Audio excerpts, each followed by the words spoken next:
What's going on, tubers? So you can do a little update for you. Dr. Cranky, yeah. Chevy Cheeseburger and DJ Scratchy's box stock build. I'm out.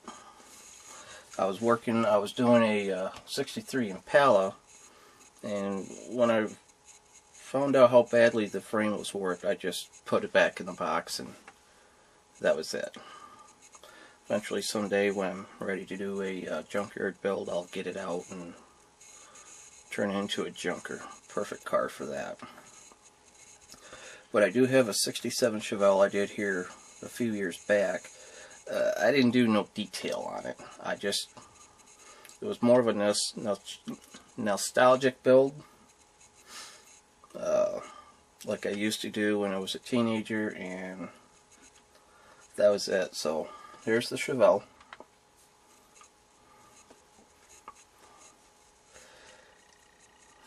A little dirty, but it is shiny and complete. So, you know, that's just to show the newer people out there that, you know, you can build a nice looking car without having to go overboard. Now, next thing I want to talk about is the Art-Morrison Max G chassis. Ever since I showed this car, I've had a lot of people ask me about it, and I made a lot of promises that I will do a video tutorial on how to build one. So this is what I'm getting ready to do right now.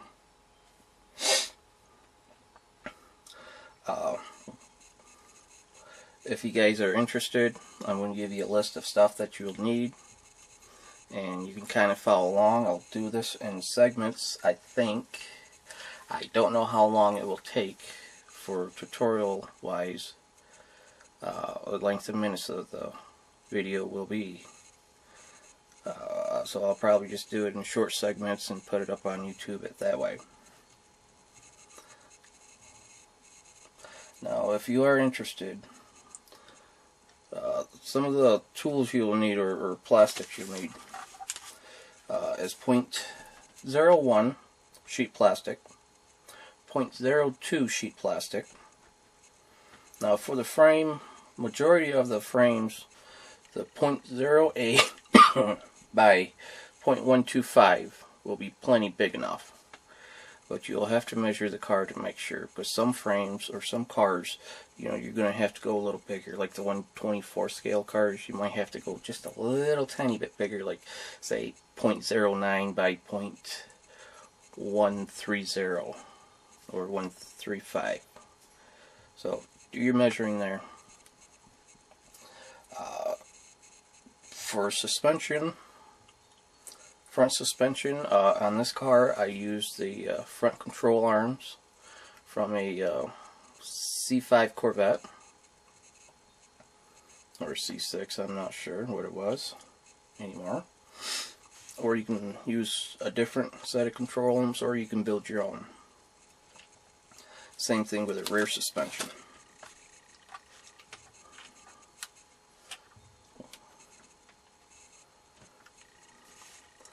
Now the rear suspension on this, the size rods I used were .4, .5, and .6 round. The jam nut I made myself, but if you're looking to do your own jam nut, then .6 hex head would be what you'll want to get. So if you guys are interested, you have any questions, be more than willing to ask. I'll answer any questions. Now, there's one more thing, and I hope someone can do this for me, because I really need the help. If not, I'm going to have to guess. I'm doing the frame for a 67 Fairlane. Only thing I have for this is the body and the motor. I do not have the interior. I have the dashboard, but no seats, no interior tub, no undercarriage, no inner fenders, no firewall, no radiator support. I don't even have a radiator.